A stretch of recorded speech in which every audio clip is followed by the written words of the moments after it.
중공군이 한국 전쟁 때 민간인들에게 어떤 짓까지 했는지 알아. 그 원혼을 달래지 못하면 결국 중국엔 그 어떤 생명도 살아남지 못할 거야. 여기 중국의 열차 안에서 기겁하며 자리에서 일어나는 젊은 여교수가 있습니다. 이 여성의 몸에 소름이 쫙 돋아 있는데요. 어떤 사연인지 바로 들어보겠습니다. 안녕하세요. 저는 베이징 대학의 역사학과 조교수 리웨이입니다. 28살의 젊은 나이에 이미 학계에서 주목받는 신예 학자로 알려져 있어요. 저는 중국의 전쟁사에 굉장히 관심이 많은데 특히 아직 끝났다고 볼 수 없는 6.25 전쟁에 깊은 관심을 가지고 있어요. 제 연구실은 캠퍼스 내 오래된 붉은 벽돌 건물 3층에 자리 잡고 있는데 벽면을 가득 메운 역사서적들과 군데군데 걸려있는 역사적 사건들의 사진들이 방문객들의 시선을 사로잡죠. 특히 책상 위에는 항상 한국 전쟁 관련 서적들이 쌓여 있어요. 이는 가장 최근 아시아에서 일어난 전쟁이기도 하고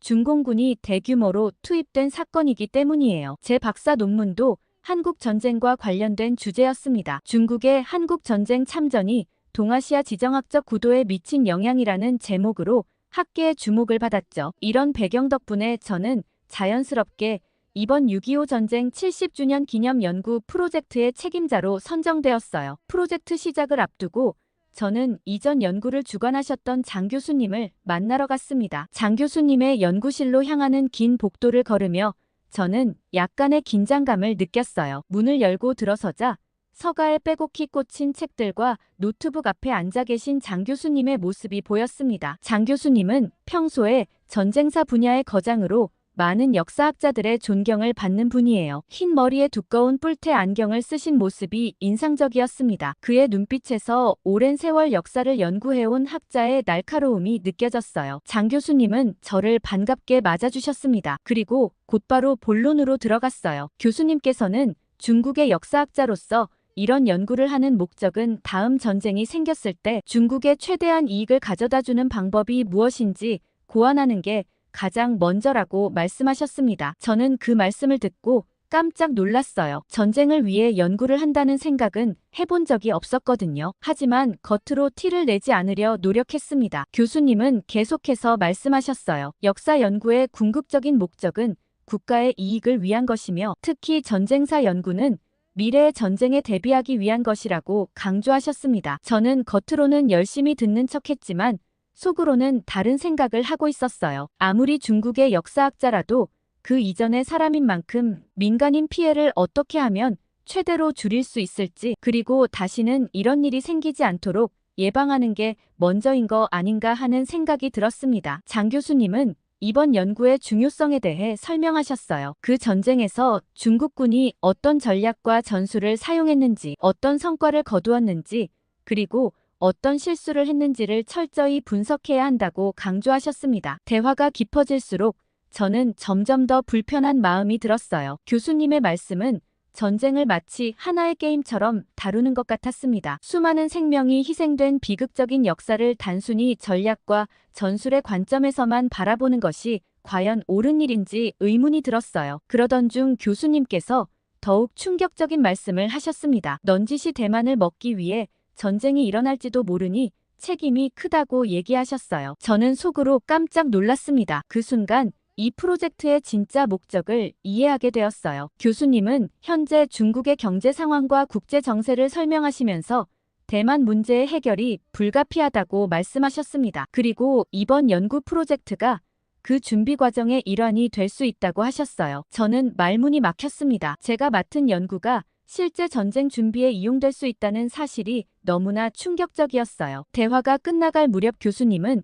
국가의 미래가 걸린 일이니 최선을 다해 연구해달라고 당부하셨어요. 저는 무거운 마음으로 고개를 끄덕였습니다. 연구실을 나와 캠퍼스를 걸으며 저는 깊은 고민에 빠졌어요. 지금 중국 내수 경제가 엉망이고 붕괴 일보 직전이라는 사실과 국민들의 관심을 외부로 돌릴 수밖에 없다는 것, 그리고 그 방법이 바로 대만을 점령하는 일이라는 것을 깨달았습니다. 머릿속이 복잡해졌어요. 제가 존경하는 교수님의 말씀이지만 이는 제가 평소 가지고 있던 역사학자로서의 신념과는 너무나 달랐습니다. 역사 연구가 또 다른 전쟁의 도구가 될 수 있다는 사실이 저를 무겁게 짓눌렀어요. 제가 맡은 일이 대만과의 전쟁을 위한 방법이 될 수 있겠다는 사실에 좌절감이 밀려왔습니다. 그대로 연구실로 돌아와 창밖을 바라보며 저는 깊은 한숨을 내쉬었습니다. 제가 너무나도 원했던 연구였는데 당장이라도 그만두고 싶었어요. 그렇지만 쉽게 결정을 내리기가 너무나 어려웠습니다. 사실 역사를 사랑했던 제가 교수가 되어 얻은 가장 큰 혜택은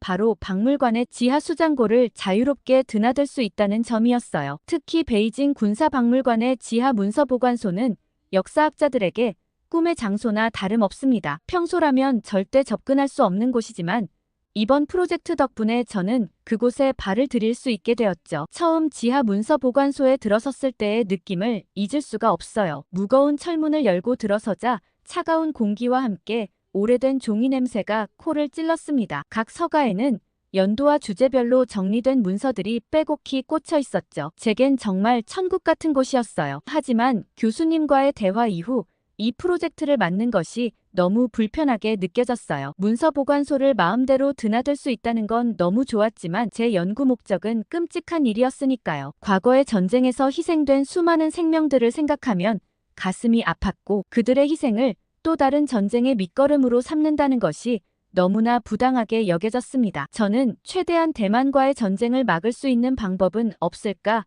속으로 고민하기 시작했어요. 그러던 어느 날 저는 조용히 혼자만의 시간이 필요해 박물관 지하 서고로 향했어요. 무거운 철문을 열고 들어서자 익숙한 먼지 냄새가 코를 찔렀습니다. 형광등 불빛 아래 끝없이 이어진 서가들 사이로 발걸음을 옮겼죠. 한국 전쟁 관련 자료가 있는 구역에 도착해 천천히 문서들을 살펴보기 시작했어요. 손끝으로 오래된 파일들을 넘기며 집중하고 있을 때였습니다. 갑자기 눈에 띄는 봉인된 서류 하나를 발견했죠. 심장이 빠르게 뛰기 시작했어요. 극비라고 크게 표시된 그 서류는 다른 것들과는 달리 특별히 낡아 보였습니다. 주위를 둘러보니 아무도 없었고 떨리는 손으로 조심스럽게 서류를 꺼내들었습니다. 봉인을 뜯자 충격적인 내용이 눈앞에 펼쳐졌어요. 한국 전쟁 당시 중국군이 저지른 잔혹한 행위들이 상세히 기록되어 있었습니다. 민간인 학살, 포로 고문 등 처참한 내용에 숨이 막혔어요. 페이지를 넘길 때마다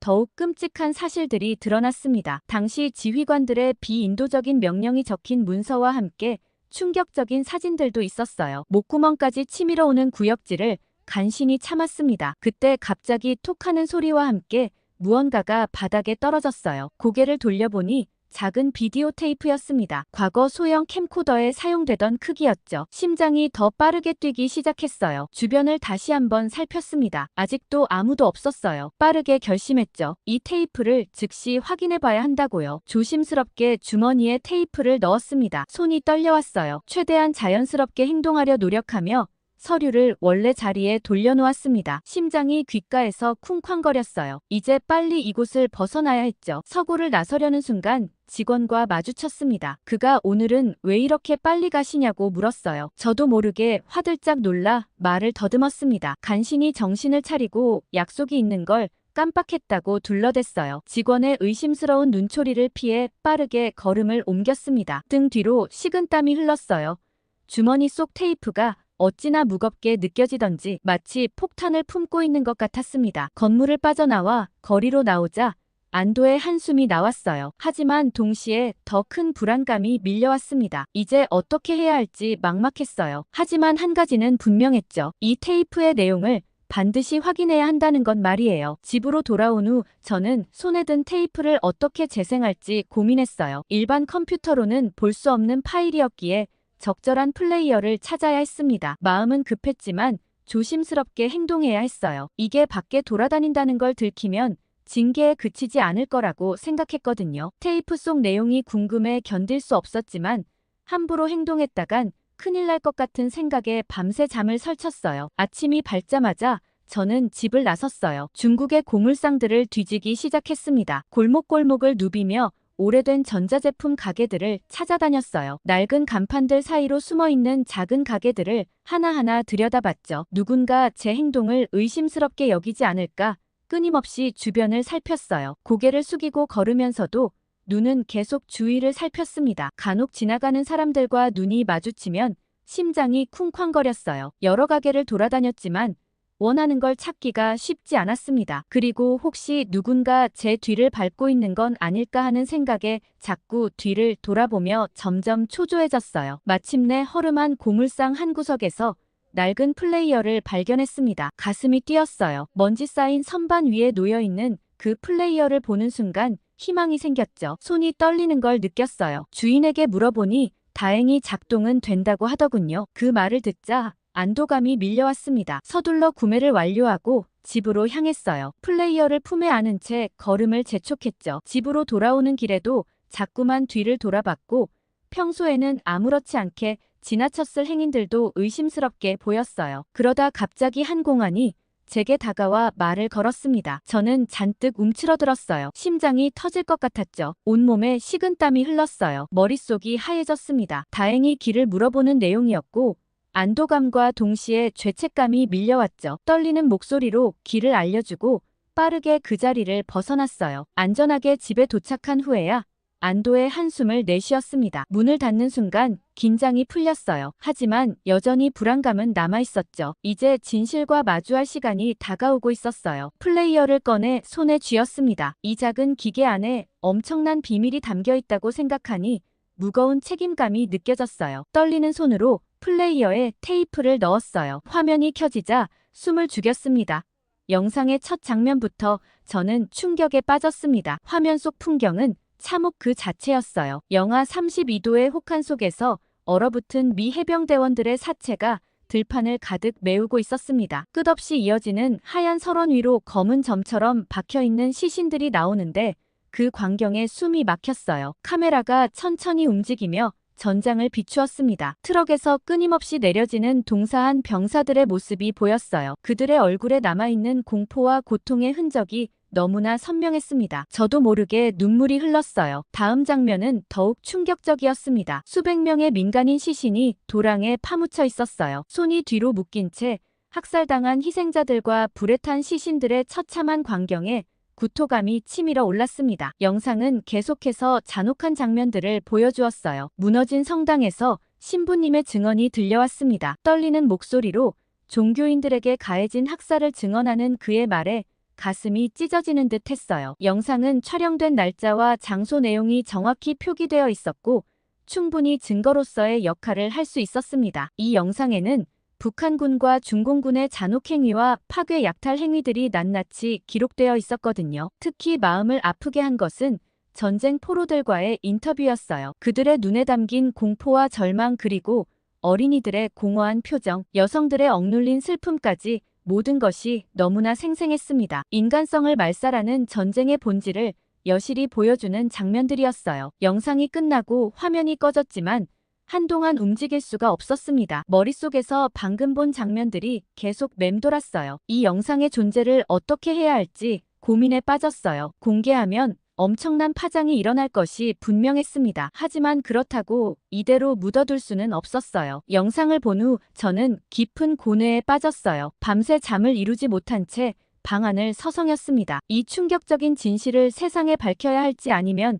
그냥 덮어야 할지 결정할 수 없었어요. 한편으로는 역사적 진실을 알려야 한다는 책임감이 들었지만 다른 한편으로는 이로 인해 발생할 혼란과 위험이 두려웠습니다. 새벽녘이 되어서야 한 가지 생각이 떠올랐어요. 장 교수님이 혹시 이 일에 대해 알고 계시지 않을까 하는 생각이었죠. 결심을 하고 아침 일찍 교수님을 찾아갔습니다. 교수님의 연구실 문을 조심스레 두드렸어요. 들어가자 교수님은 평소와 다름없이 책상에 앉아 계셨습니다. 저는 긴장된 목소리로 인사를 드렸어요. 슬쩍 한국 전쟁 때 일어났던 중공군의 잔혹행위에 대해 물어봤습니다. 그 순간 교수님의 표정이 굳어지는 걸 볼 수 있었어요. 갑자기 아무 말 없이 차를 마시기 시작하셨죠. 침묵이 흐르는 가운데 교수님이 불쑥 제 아버지의 직업을 물으셨어요. 저는 당황스러웠지만 하이난에서 은행장을 하신다고 대답했습니다. 대답이 끝나자 아버지가 은행장까지 하셨으면 답을 알만했을 텐데 굳이 찾아올 필요가 있었냐며 중얼거리셨죠. 한동안 교수님은 또다시 말없이 차만 마셨어요. 긴 침묵 끝에 교수님이 입을 여셨습니다. 중공군은 절대 민간인 학살에 가담하지 않았다고 단호하게 말씀하셨어요. 그리고 사실보다는 지금 우리가 어디에 있는지가 더 중요하다고 하셨습니다. 그리고 역사는 항상 승자의 역사라며 누가 쓰는지가 중요하지 사실 자체는 중요하지 않다고 하셨습니다. 저는 그 말씀을 듣고 충격을 받았어요. 마지막으로 교수님은 이 정도면 충분히 알아들었을 거라며 이만 가달라고 하셨습니다. 저는 심장이 터질 것 같은 느낌으로 연구실을 나왔어요. 밖으로 나오자 온갖 생각이 제 머릿속을 스쳐 지나갔습니다. 갑자기 아버지 직업을 왜 물어보셨을까? 사실이 중요하지 않다니 그게 무슨 말씀이실까? 복잡한 감정이 밀려왔어요. 이제까지 존경해왔던 교수님에 대한 실망감이 가득했습니다. 진실을 추구해야 할 역사학자가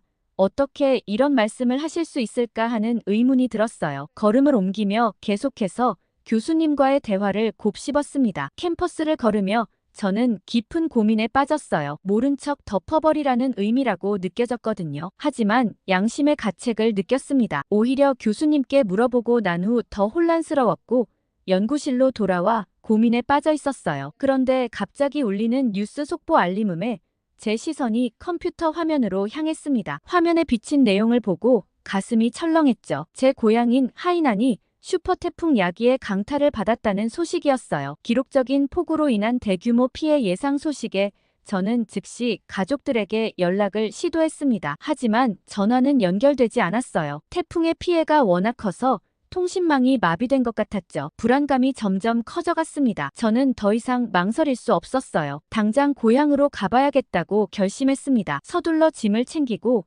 기차역으로 향했죠. 하이난행 열차에 올랐지만 객차는 거의 텅 비어 있었어요. 태풍의 위험 때문인지 승객은 거의 없었습니다. 객차에 들어서자 저의 시선을 사로잡는 한 인물이 있었어요. 맞은편 좌석에 앉아있는 할머니였습니다. 주름진 얼굴에 깊이 있는 눈빛을 가진 할머니는 신비로운 분위기를 풍기고 있었죠. 할머니는 저를 바라보며 왜 이 위험한 시기에 하이난으로 가느냐고 물으셨어요. 저는 가족이 걱정되어 간다고 대답했습니다. 할머니의 눈빛이 깊어졌어요. 그러면서 이미 예상된 일이었다며 과거를 속죄하는 일밖에 없다고 말씀하셨죠. 할머니의 말씀에 저는 의아해졌어요. 할머니는 자신이 무당이라고 밝히셨습니다. 그러면서 최근 중국에서 일어난 자연재해들이 단순한 우연이 아니라고 하셨어요. 스촨성 대지진과 황허강 범람, 그리고 최근의 게릴라성 폭우까지 모두 이유가 있는 일이라고 말씀하셨죠. 저는 정신이 좀 오락가락하시는 할머니라고 생각했어요. 하지만 이어지는 할머니의 말씀에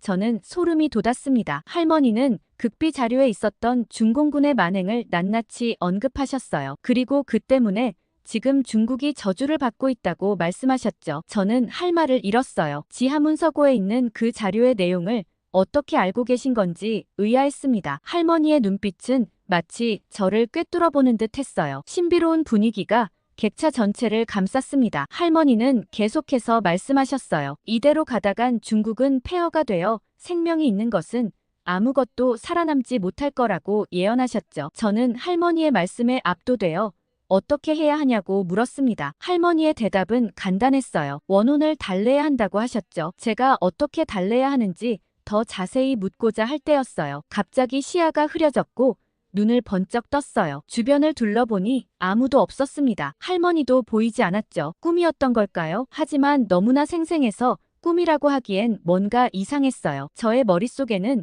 할머니의 말씀이 계속 맴돌았습니다. 기차가 도착했고 저는 그대로 역에서 내렸습니다. 하이난 역에 내리자 제 눈앞에 펼쳐진 광경은 처참했어요. 시속 245km의 강풍을 동반한 태풍 야기가 휩쓸고 간 자리는 마치 전쟁터를 방불케 했습니다. 나무들은 뿌리째 뽑혀 도로를 가로막고 있었고 건물들은 지붕이 날아가거나 유리창이 깨진 채 위태롭게 서 있었죠. 거리는 온통 잔해와 쓰레기로 뒤덮여 있었어요. 저는 발을 내디딜 때마다 무언가를 밟는 소리에 가슴이 아팠습니다. 100만 명이 대피했다는 뉴스가 실감났어요. 거리에는 사람 그림자 하나 보이지 않았죠. 저는 서둘러 집 근처의 대피소를 찾아 나섰습니다. 첫 번째 대피소는 사람들로 북적였지만 부모님의 모습은 보이지 않았어요. 두 번째, 세 번째 대피소도 마찬가지였죠. 점점 불안감이 커져갔습니다. 이제 마지막이라는 심정으로 네 번째 대피소로 향했고 네 번째 대피소에 도착했을 때 저는 눈물을 흘릴 뻔했습니다. 구석에 앉아 계신 부모님의 모습이 보였어요. 안도의 한숨을 내쉬며 부모님께 달려갔죠. 어머니는 저를 보자마자 왜 여기까지 왔냐며 다그치셨어요. 너무 위험했다고 그러셨죠. 저는 두 분이 무사해서 정말 다행이라고 말씀드렸습니다. 부모님의 손을 꼭 잡은 채 한동안 아무 말도 할 수 없었어요. 잠시 후 어머니가 입을 여셨습니다. 신기한 일이 있었다고 하셨어요. 태풍이 오던 날 밤 일이었죠. 어머니는 평소보다 일찍 잠자리에 드셨다고 해요. 너무 피곤해서 깊은 잠에 빠져 있었죠. 그런데 갑자기 아주 나이든 할머니가 나타나 자고 있는 어머니를 흔들어 깨웠다고 합니다. 지금 당장 나가야 한다며 호통을 치셨대요. 어머니는 그 소리에 화들짝 놀라 잠에서 깼고 그때 태풍 대피 경보가 울리고 있었다고 해요. 너무 피곤해서 경보 소리도 못 듣고 골아떨어졌던 거였죠. 어머니는 즉시 아버지를 깨워 대피소로 피신했다고 합니다. 그 덕분에 무사할 수 있었다고 하셨어요. 저는 어머니의 말씀을 듣자마자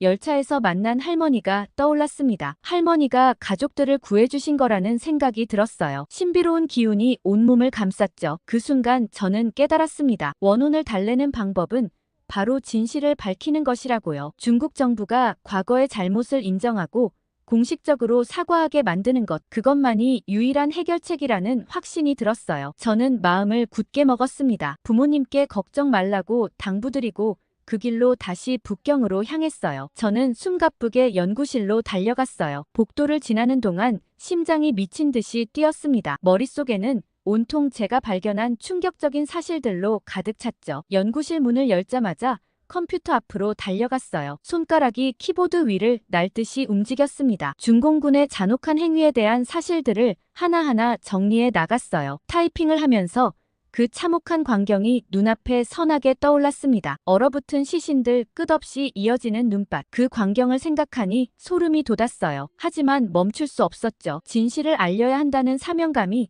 저를 밀어붙였습니다. 민간인 학살의 증거에 대해 계속해서 타이핑을 이어갔어요. 손가락이 아팠지만 아랑곳하지 않았습니다. 시간 가는 줄 모르고 글을 썼어요. 창밖으로 보이는 하늘이 어두워지는 것도 몰랐죠. 이 글을 해외 언론사와 학술지에 투고해야겠다는 생각에 더욱 집중했습니다. 진실이 밝혀지면 세상이 어떻게 변할지 상상하니 가슴이 뛰었어요. 그때였습니다. 갑자기 문이 벌컥 열렸어요. 놀라서 고개를 들어보니 공안들이 들이닥쳤습니다. 그들의 표정은 무서울 정도로 차가웠죠. 저는 순간 얼어붙었어요. 머릿속이 하얘졌습니다. 어떻게 해야 할지 몰라 그저 그 자리에 굳어버렸어요. 공안들은 말없이 연구실을 뒤지기 시작했습니다. 책상, 서랍, 책장 구석구석을 샅샅이 뒤졌어요. 모든 자료를 커다란 박스에 담아갔죠. 저는 그저 멍하니 바라볼 수밖에 없었습니다. 제 노트, 제 책, 심지어 개인 물품까지 모두 가져갔어요. 그제서야 깨달았어요. 제 컴퓨터에 감시용 보안 프로그램이 깔려 있었던 거죠. 모든 게 감시당하고 있었다는 사실에 등줄기로 식은땀이 흘렀습니다. 어리석었던 제 자신이 원망스러웠어요. 어떻게 이런 생각을 못했을까 자책했죠. 공안들이 나가자마자